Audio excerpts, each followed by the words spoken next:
നമസ്കാരം. എല്ലാ സജ്ജനങ്ങൾക്കും സന്ധ്യാദീപത്തിലേക്ക് സ്വാഗതം.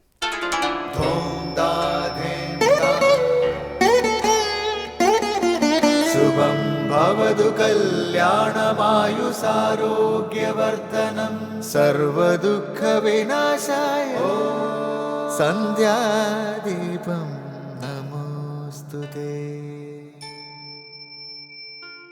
നാമം ജപായനം പുണ്യം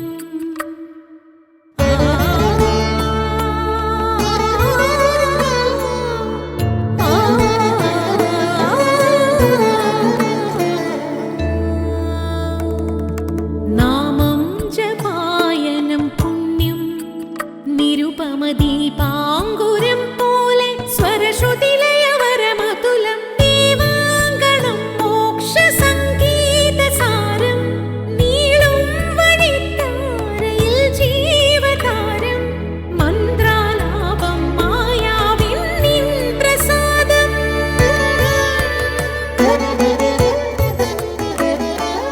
ഇരുൾ നീങ്ങിയുണരുന്ന തെളിനാളദീപം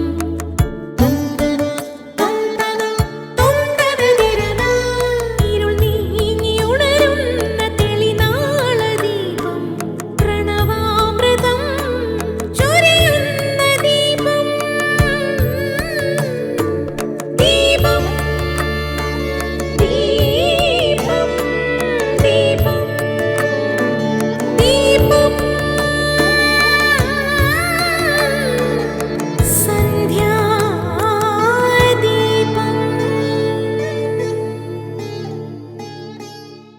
ശ്രീകൃഷ്ണന്റെ വ്യാപകമായ വ്യക്തിത്വവുമായി താരതമ്യം ചെയ്യപ്പെടാൻ അർഹതയുള്ളവർ മാനവചരിത്രത്തിൽ ഇല്ലെന്ന് തന്നെ പറയാം.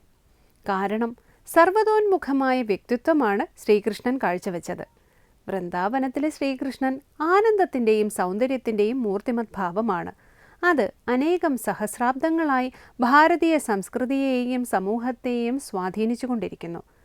കവികൾ ശ്രീകൃഷ്ണന്റെ ദിവ്യ ബാല്യത്തിൽ നിന്നും പ്രചോദനം ഉൾക്കൊണ്ട് കാവ്യങ്ങൾ രചിക്കുന്നു. ശില്പിയും ചിത്രകാരനും കൃഷ്ണന്റെ പ്രഫുല്ലമായ യുവത്വം ചിത്രീകരിക്കുന്നതിൽ ചാരിതാർത്ഥ്യം അനുഭവിക്കുന്നു. വാസ്തുവിദ്യക്കാരും തങ്ങളുടെ കലയിൽ ശ്രീകൃഷ്ണന്റെ മഹത്വവും ആവിഷ്കരിക്കാൻ ശ്രമിക്കുന്നു. നടനകലയാകട്ടെ ശ്രീകൃഷ്ണലീലയിൽ ധന്യത തേടുന്നു. മനുഷ്യജീവിതത്തെയും മനുഷ്യപ്രകൃതിയെയുമല്ല, മനുഷ്യേതര ജീവിതങ്ങളെയും മനുഷ്യേതര പ്രകൃതിയെയും പ്രചോദിപ്പിച്ചുകൊണ്ട് ശ്രീകൃഷ്ണ പരമാത്മാവിൻ്റെ ദിവ്യജീവിതം സർവ്വ ഐശ്വര്യങ്ങളുടെയും ആനന്ദ സ്രോതസ്സായി സദാ വിളങ്ങുന്നു. തുടർന്ന് ഗുരുവചനം കേൾക്കാം. നമ്മുടെ മനസ്സിനെ ശുദ്ധീകരിക്കുവാനാണ് മന്ത്രം, അല്ലാതെ മന്ത്രം കൊണ്ട് ഈശ്വരനെ തൃപ്തിപ്പെടുത്താനല്ല. ഈശ്വരന് എന്തിനാണ് മന്ത്രം?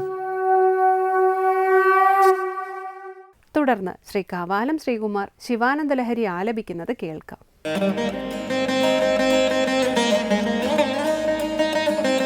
സ്തവൈർബ്രഹ്മാദീനാം ജയ ജയ വചോഭി നിയമീനാം ഗണാനാം കേളീഭി മദകലമഹോക്ഷസ്യ കകുദി സ്ഥിതം നീലഗ്രീവം ത്രിനയനം ഉമാശ്ലിഷ്ടവപുഷം കദാ ത്വാം പശ്യേയം കരധൃതമൃഗം ഖണ്ഡപരശും.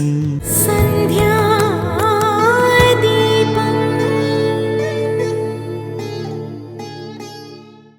അടുത്തതായി ശങ്കരസ്തോത്രാമൃതം. പരമാത്മസ്വരൂപത്തിൽ ആമഗ്നരായവരെ സംബന്ധിച്ച്, ആനന്ദ സ്വരൂപത്തിൽ വിഹരിക്കുന്നവരെ സംബന്ധിച്ച് ദേശകാലങ്ങളില്ല. ദേശകാല പരിമിതികളെ അവർ അതിക്രമിച്ചു. അവർക്ക് 10,000 ആണ്ട് ഒരു നിമിഷം പോലെയാണ്. പ്രകൃതിവശകരായി കഴിഞ്ഞാൽ ഒരല്പം കാലം തന്നെ നമുക്ക് ദീർഘമായി തോന്നാം. പരാഭക്തിയിൽ മുങ്ങിക്കഴിഞ്ഞാൽ പിന്നെ കാലമില്ല. ഈ ഭാഗം വിവരിക്കുന്ന ശിവാനന്ദലഹരിയിലെ 24-ാം ശ്ലോകമാണ് ഇന്ന് ശങ്കര സ്തോത്രാമൃതത്തിൽ സ്വാമി ചിദാനന്ദപുരി വ്യാഖ്യാനിക്കുന്നത്.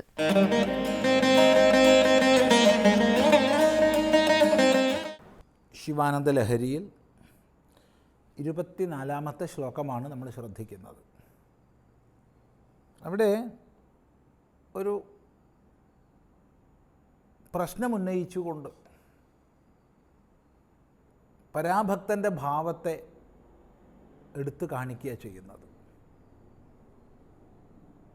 കൈലാസപർവ്വതത്തിൽ കനകമണി സൗധേ, സ്വർണത്താലും മുത്തുകളാലും അലങ്കരിക്കപ്പെട്ട സൗധത്തിൽ, അങ്ങേയറ്റം മനോഹരമായ സൗധത്തിൽ, ഗണൈഹി സഹവസൻ, സ്വർണത്താലും മുത്തിനാലും അങ്ങേയറ്റം അലങ്കരിക്കപ്പെട്ട മനോഹരമായ സൗധത്തിൽ, ആ സൗധമാകട്ടെ കൈലാസപർവ്വതത്തിലാണ്. അങ്ങനെയുള്ള സൗധത്തിൽ ഗണങ്ങളോടുകൂടി വസിക്കുന്നവനായിട്ട്, ഇപ്പം ഗണങ്ങളോടുകൂടി വസിക്കുന്നവനായിട്ടെന്ന് പറഞ്ഞാൽ ശിവഗണങ്ങളോടുകൂടി വസിക്കുന്നവനായിട്ട്. ഇപ്പോൾ സ്വയം ആ ഗണത്തിൽ പെടണം, ശിവഗണത്തിൽ താനും എത്തിപ്പെടണം എന്നുള്ള പ്രാർത്ഥനാഭാവം അവിടെയുണ്ട്. അങ്ങനെ ശിവഗണത്തിൽ ഒരുവനായി വസിച്ചുകൊണ്ട് ശംഭോഹോ അഗ്രേ, ശംഭുവിൻ്റെ ശങ്കരൻ്റെ മുമ്പിൽ, ശംഭു ശം ഭാവയതി ഇത് ശംഭു, സുഖത്തെ ആനന്ദത്തെ ഉണ്ടാക്കുന്നവനാണ് ശംഭു. ശങ്കരൻ എന്നുള്ളതിൻ്റെ പര്യായം തന്നെയാണ് ശംഭു, ആനന്ദത്തെ നൽകുന്നവൻ, സുഖത്തെ നൽകുന്നവൻ എന്നർത്ഥം. ആ ശങ്കരൻ്റെ ശംഭുവിൻ്റെ മുമ്പിൽ സ്ഫുടഘടിത മൂർധാഞ്ജലി പുടഹ, മൂർധാവിൽ ശിരസിൽ ചേർത്ത അഞ്ജലിപുടത്തോടുകൂടി, തൊഴുകൈകളോടുകൂടി, കൂപ്പുകൈയോടുകൂടി, അങ്ങേയറ്റത്തെ സമർപ്പണവും ആദരവും എല്ലാം ഒത്തുചേർന്ന ഭാവമാണ് ശിരസിൽ കൂപ്പുകൈ വയ്ക്കുന്നത്. അങ്ങനെ ശിരസിൽ മൂർധാവിൽ കൂപ്പുകൈ വെച്ചുകൊണ്ട് ഹേ സാംബ, അമ്പയോട് ചേർന്നവനെ, അമ്പയ സഹ വർത്തതൈതി സാംബ, അമ്പ അവിടെ പാർവതി ദേവിയാണ് അമ്മ. അപ്പം പാർവതിയോട് ചേർന്നവൻ, വളരെ വിശിഷ്ടമായ ഒരു ഭാവമാണത്, അർദ്ധനാരീശ്വര ഭാവം. തൻ്റെ അർദ്ധാംഗം പാർവതിക്ക് നൽകിയ പരമേശ്വരൻ. അങ്ങനെ ശിവനും അർദ്ധാർദ്ധാംഗം ചേർന്ന അവസ്ഥാവിശേഷം ഒന്ന് സങ്കല്പിക്കുക. എത്ര വലിയ പ്രാധാന്യമാണ് പാർവതിക്ക് ശിവൻ നൽകിയതെന്ന്. തൻ്റെ അർദ്ധാംഗം സമർപ്പിച്ചു. അങ്ങനെ പാർവതിയോടൊത്തവനാണ് സാമ്പൻ. ഹേ സാംബ, ഹേ സ്വാമിൻ, സർവപ്രപഞ്ചത്തിനും യജമാനനായിട്ടുള്ളവനെ, സർവത്തെയും സൃഷ്ടിച്ച് സ്ഥിതിപാലനം ചെയ്ത് സംഹരിക്കുന്ന സ്വാമിത്വം ആരിലാണോ അവൻ. ഹേ സ്വാമിൻ, ഹേ പരമശിവ, ഇന്ദ്രിയങ്ങൾക്കും മനസ്സിനും ബുദ്ധിക്കും എല്ലാം ഉപരിയുള്ള, അഥവാ സകല പ്രമാണ പ്രമേയ വ്യവഹാരങ്ങൾക്കും ഉപരിയുള്ള ശിവസ്വരൂപമാണ് അവിടുന്ന്. ഹേ പരമശിവ, വിഭോ, അല്ലയോ വിഭോ, പ്രഭുവായിട്ടുള്ളവനെ, വിശേഷേണ ഭവിക്കുന്നവനെ, പാഹി, എന്നെ രക്ഷിക്കണമേ, നീ രക്ഷിക്കണമേ എന്ന് നിഗതൻ പറഞ്ഞുകൊണ്ട്, പ്രാർത്ഥിച്ചുകൊണ്ട്, പാടിക്കൊണ്ട്, വിധാതൃണാം കൽപ്പാൻ, വിധാതാക്കളുടെ കൽപ്പങ്ങളെ, വിധാതാവ് ബ്രഹ്മാവ്, ഇപ്പം ബ്രഹ്മാവിൻ്റെ കൽപ്പങ്ങളെ, കൽപ്പകാലങ്ങളെ, അതിദീർഘമായ കാലമാണ്. എപ്പോഴാണോ സൃഷ്ടിചക്രം പ്രവർത്തിക്കുന്നത് അതാണ് കൽപ്പകാലം. അപ്പോൾ സുദീർഘമായ കൽപ്പകാലത്തെ ഒരു നിമിഷം പോലെ ഞാൻ എങ്ങനെ, എപ്പോഴാണ് നയിക്കുക? കഥാവാനേഷ്യാമി. ഇവിടെ വളരെ ശ്രദ്ധേയമായ ആശയമാണ്. പരമാത്മാ സ്വരൂപത്തിൽ ആമഗ്നരായവരെ സംബന്ധിച്ച്, ആനന്ദസ്വരൂപത്തിൽ വിഹരിക്കുന്നവരെ സംബന്ധിച്ച് ദേശകാലങ്ങളില്ല. ദേശകാല പരിമിതികളെ അവർ അതിക്രമിച്ചിരിക്കുന്നു. അതുകൊണ്ട് തന്നെ ഒരു 10,000 ആണ്ട് ഒരു നിമിഷം മാത്രം. അല്ലെങ്കിലോ പ്രകൃതിവശകരായി കഴിഞ്ഞാൽ ഒരല്പകാലം തന്നെ സുദീർഘമായി നമുക്ക് തോന്നും. അപ്പോൾ പരമതത്വത്തിൽ ആവിഷ്ടമായ മനസ്സോടുകൂടി കാലത്തെ അതിക്രമിച്ചവനായി ഞാൻ എപ്പോഴാണ് സുദീർഘമായ കാലത്തെ വിധാതൃണാം കൽപ്പാൻ ബ്രഹ്മാവിൻ്റെ കൽപ്പകാലങ്ങളെ നിമേഷമിവ ഒരു നിമിഷം എന്ന പോലെ നേഷ്യാമി നയിക്കുന്നത് എപ്പോഴാണത്? പരാഭക്തിയിൽ മുങ്ങിക്കഴിഞ്ഞാൽ പിന്നെ അവന് കാലമില്ല. നമ്മൾ കഴിഞ്ഞ പ്രാവശ്യം ചിന്തിക്കേണ്ടായി. സ്വാനുഭൂതിയുടെ നിറവിലിരുന്നു കൊണ്ട് ഈ ആശയത്തെ നമുക്ക് സുലളിതമായി മലയാളത്തിൽ പറഞ്ഞു തന്നു ശ്രീനാരായണ ഗുരുദേവൻ. പരയുടെ പാല് നുകർന്ന ഭാഗ്യവാന്മാർക്കൊരു 10,000 ആണ്ടൊരല്പനേരം. അത്ര വേഗത്തിലാണ്, കാരണം കാലത്ത് അതിക്രമിച്ചിരിക്കുന്നു. എന്നാൽ അറിവ് അപരപ്രകൃതിക്ക് അധീനമായാൽ, നമ്മുടെ അറിവ്, നമ്മുടെ ബോധം പരമേശ്വരനിൽ നിന്ന് മാറി അപരപ്രകൃതിക്ക് അധീനമായാലോ അരനൊടി 1000 ആണ്ട് പോലെ തോന്നും. ഒരരനൊടി നേരമാണ്, അത് 1000 ആണ്ട് പോലെ തോന്നും. ഇതാണ് കാലം ആപേക്ഷികമാണ്. ഇപ്പോൾ ശിവാവിഷ്ടമായ മനസ്സോടുകൂടി എപ്പോഴാണ് ഞാൻ കാലത്തെ അതിക്രമിക്കുക എന്നുള്ള പരാഭക്തൻ്റെ വേവലാതി, വ്യാകുലതയാണ് നമുക്കിവിടെ കാണാൻ സാധിക്കുന്നത്. തുടർന്ന് അടുത്ത പ്രാവശ്യം ശ്രദ്ധിക്കാം.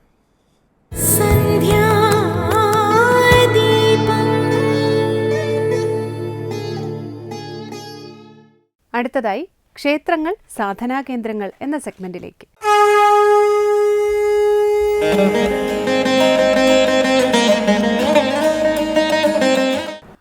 നമസ്കാരം. അവനവനിലെ ശിവനെയും അവനവനിലെ ശക്തിയെയും തിരിച്ചറിയുക, അവനവനിലെ പുരുഷനെ, അവനവനിലെ പ്രകൃതിയെ തിരിച്ചറിയുക. തന്ത്രം നമ്മളെ പഠിപ്പിക്കുന്നത് അതാണ്. ഒരു ഉപാസനാ പന്ഥാവ് എന്ന നിലയിലാണ് തന്ത്രശാസ്ത്രം നമ്മളെ മുന്നോട്ട് നയിക്കുന്നത്. ഈശ്വരനെ അറിയാനുള്ള, നമ്മുടെ അറിവിൻ്റെ ചക്രവാളത്തോളം വിസ്തരിപ്പിക്കുവാനുള്ള ഒരു ശാസ്ത്രമാണ് തന്ത്രം എന്ന് നമ്മൾ പറഞ്ഞു കഴിഞ്ഞു. ആ അറിവിൻ്റെ ചക്രവാളം എന്ന് പറയുന്നത് അവനവനിലുള്ളിലുള്ള ഈശ്വരനെ തിരിച്ചറിയലാണ്. ശിവോ ഭൂത്വ ശിവം യജേത് എന്നത് തന്ത്രശാസ്ത്രത്തിൻ്റെ ഏറ്റവും അടിസ്ഥാനമായ ഒരു പ്രമാണമാണ്. ശിവനെ ഉപാസിച്ചുകൊണ്ട് ശിവനായി തീരുക എന്നാണ് ഈ പദത്തിൻ്റെ അർത്ഥം. ഇവിടെ ശിവൻ എന്ന ഒരു വാക്കിനെ കൊണ്ട് സാമാന്യമായി നമ്മൾ മനസ്സിലാക്കി വെച്ചിട്ടുള്ള പുരാണപ്രസിദ്ധമായിട്ടുള്ള ഒരു ശിവൻ എന്ന് പറയുന്ന ചിത്രത്തെ നമ്മുടെ മനസ്സിലേക്ക് എടുക്കരുത്. പകരം ഈ പ്രപഞ്ചത്തിൻ്റെ മുഴുവൻ കാര്യകാരണ സ്വരൂപമായിട്ടുള്ള, വേദാന്തത്തിൽ ബ്രഹ്മം എന്ന് വിളിക്കുന്ന, പരംപുരുഷൻ എന്ന് വിളിക്കുന്ന ആ പരമാത്മ സ്വരൂപത്തെ തന്നെയാണ്, ഈശ്വരൻ എന്ന ഒരു തലത്തെ തന്നെയാണ് ശിവൻ എന്ന പദം കൊണ്ടും ഇവിടെ അർത്ഥമാക്കുന്നത്. ശിവോ ഭൂത്വ ശിവം യജേത് എന്ന് പറയുന്ന പദത്തെ കൊണ്ട് ശിവനെ ഉപാസിച്ചുകൊണ്ട്, അല്ലെങ്കിൽ ഈശ്വരനെ ഉപാസിച്ചുകൊണ്ട് സ്വയം ഈശ്വരനായി തീരുക, ഈശ്വരനോളം ഉയരുക എന്ന് പറയുന്ന ഒരു തലത്തെ തന്നെയാണ് മനസ്സിലാക്കി തരുന്നത്. അവനവനിലുള്ള ഈശ്വരനും അവനവൻ്റെ ഹൃദയവർത്തിയായിട്ടുള്ള ഈശ്വരനും പരമപുരുഷനായിട്ടുള്ള ഈശ്വരനും വ്യത്യസ്തനല്ലെന്നും, അവനവനെ ഉപാസിച്ചുകൊണ്ട് അല്ലെങ്കിൽ അവനവനെ ഉള്ളിലുള്ള ആ ഈശ്വര ചൈതന്യത്തെ സ്ഫുരിപ്പിച്ചുകൊണ്ട്, ആ ചൈതന്യത്തെ ഉണർത്തിക്കൊണ്ട് നമുക്ക് ഈശ്വരീയമായ തലത്തിലേക്ക് എത്തിച്ചേരാനാകുമെന്നാണ് തന്ത്രം നമ്മെ പഠിപ്പിക്കുന്നത്. അതിലേക്കാണ് നമ്മളെ തന്ത്രം കൈപിടിച്ച് ആനയിക്കുന്നത്.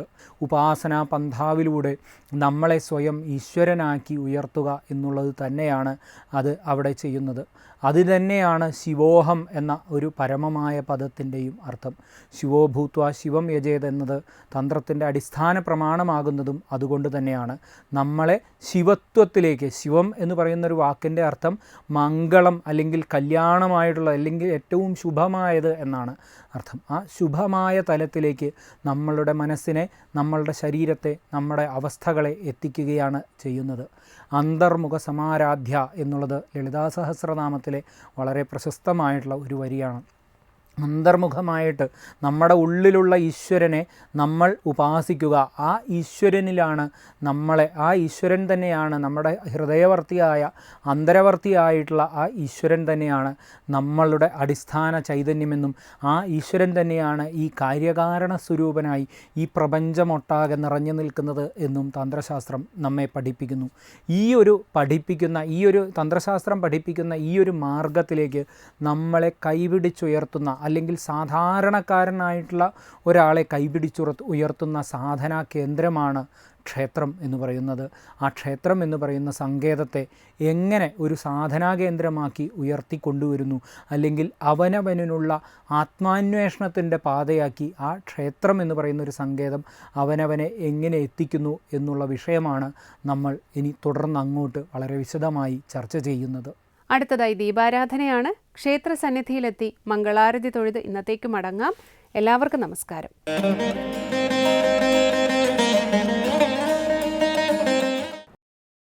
मातर्मे मधुकैटभग्नी महिषत्प्राणापहारोद्यमे हेलानिर्मितधूम्रलोचनवते हे चण्डमुण्डार्दिनि निःशेषीकृतरक्तबीजदनुजे नित्ये निशुम्भापहे शुम्भध्वंसिनि संहराशु दुरितं दुर्गे नमस्ते अम्बिके. ത്രിമൂർത്തികളിൽ ഒരു ദേവനായ പരമശിവന്റെ പത്നി പാർവതി ദേവിയെ വിവിധ രൂപങ്ങളിൽ വിവിധ ഭാവങ്ങളിൽ ഭക്തജനങ്ങൾ ആരാധിച്ചു വരുന്നു.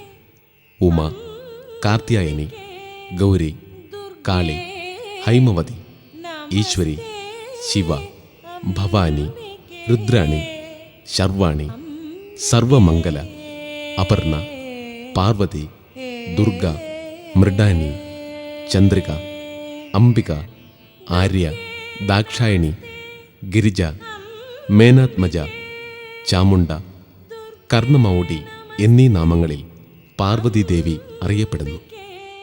ഒരേ രൂപത്തിൻ്റെ വ്യത്യസ്ത ഭാവങ്ങളിൽ ആരാധന നടത്തുന്ന ഭക്തൻ പരമമായ ആധ്യാത്മിക അനുഭൂതിയാണ് ലക്ഷ്യമിടുന്നത്.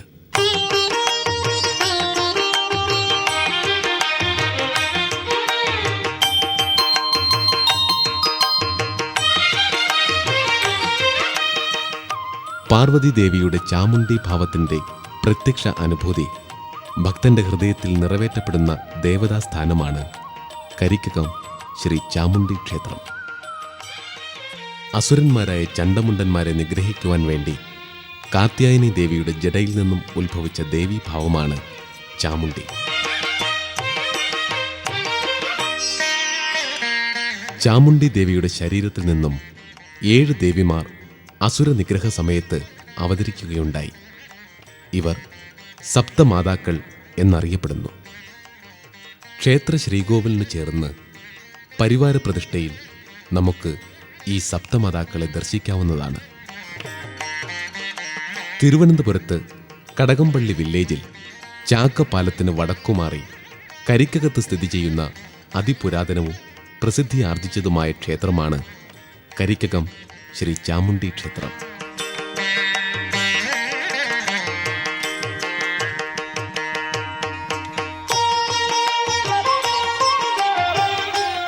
തിരുവിതാംകൂറിലെ രാജഭരണകാലത്ത് പ്രഗത്ഭരായ മെയ്വഴക്കം സിദ്ധിച്ച ആയോധനശാലികൾ അഭ്യാസമുറകൾ പരിശീലിച്ചിരുന്ന ഒരു കളരിത്തറയുണ്ടായിരുന്നു. ഈ കളരിക്കകമാണ് പിന്നീട് കരിക്കകമായി അറിയപ്പെട്ടത്.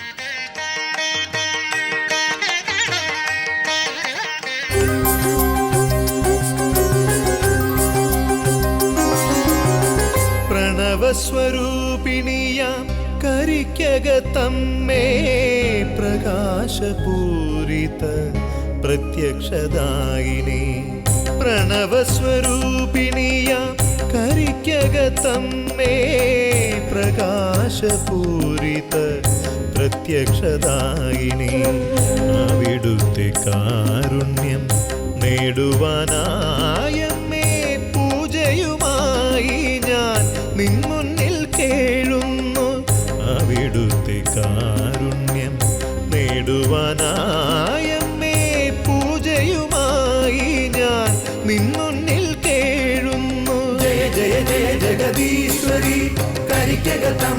പാഹി മാം ജയ ജയ ജയ ജഗദീശ്വരി കരിക്കകത്തമ്മേ പാഹി മാം പ്രണവസ്വരൂപിണിയ.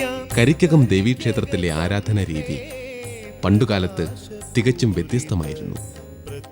ദേവി രൗദ്രരൂപിണി ആയതുകൊണ്ട് തന്നെ ശാക്തേയ കർമ്മങ്ങൾക്കായിരുന്നു മുൻതൂക്കം.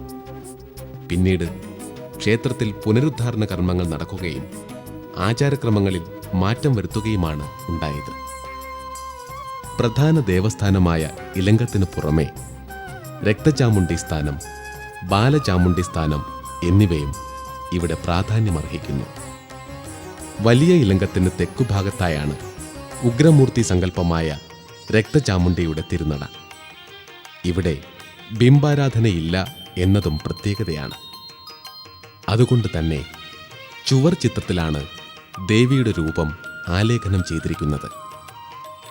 രക്തചാമുണ്ഡി നടയുടെ തെക്കുഭാഗത്താണ് ചെറിയ ഇലങ്കത്തിൽപ്പെട്ട ബാലചാമുണ്ഡി നട. ഇവിടെയും ബിംബാരാധനയില്ല. സവിശേഷമായ ആചാരക്രമം കൊണ്ട് പ്രസിദ്ധിയാർജിച്ചതാണ് രക്തചാമുണ്ഡി ഇലങ്കം. പണ്ട് തിരുവിതാംകൂറിലെ രാജഭരണകാലം മുതൽ രാജാവിൻ്റെ നീതി നിർവഹണ കേന്ദ്രമായി അറിയപ്പെട്ടിരുന്നതാണ് രക്തചാമുണ്ഡി തിരുനട. കുറ്റവും ശിക്ഷയും നീതിയും അനീതിയും നിർവചിക്കപ്പെട്ടിരുന്ന സങ്കേതമായിരുന്നു ഇവിടം.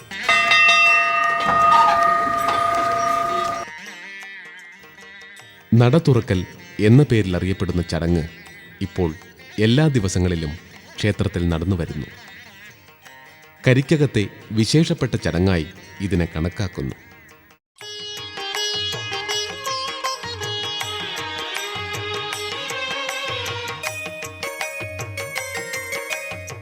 ആണ്ടുതോറും മീനമാസത്തിലാണ് ക്ഷേത്രത്തിലെ ഉത്സവം കൊണ്ടാടുന്നത്.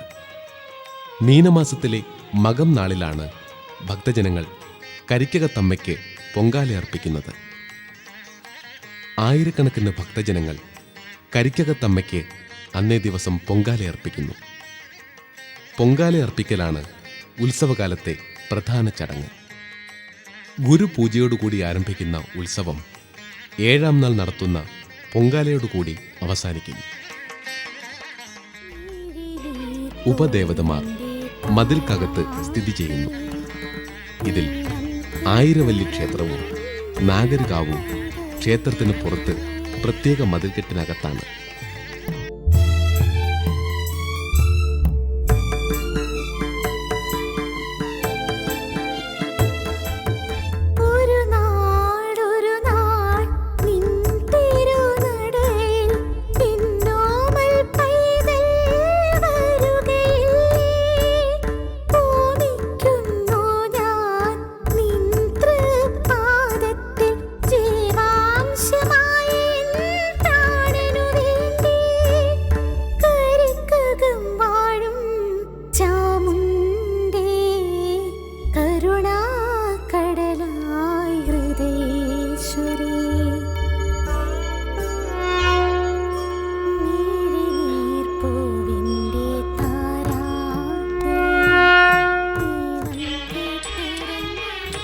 ചിങ്ങമാസത്തിലെ ഉത്രാടം നാളിൽ നടക്കുന്ന ചടങ്ങാണ് ഉത്രാട തണ്ണീർക്കൊട.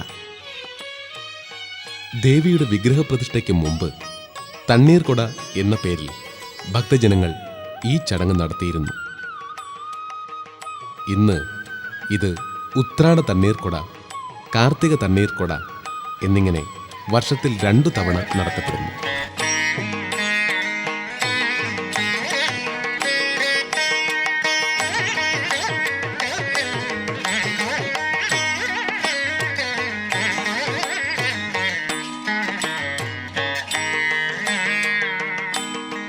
ചാമുണ്ടിയായും രക്തചാമുണ്ടിയായും ബാലചാമുണ്ടിയായും ഭക്തന് ഐശ്വര്യവും അനുഭൂതിയും പ്രദാനം ചെയ്യുന്ന കരിക്കകം ദേവീക്ഷേത്ര ദേവസ്ഥാനം കലികാലത്തിൽ അഭയകേന്ദ്രമാവുകയാണ്.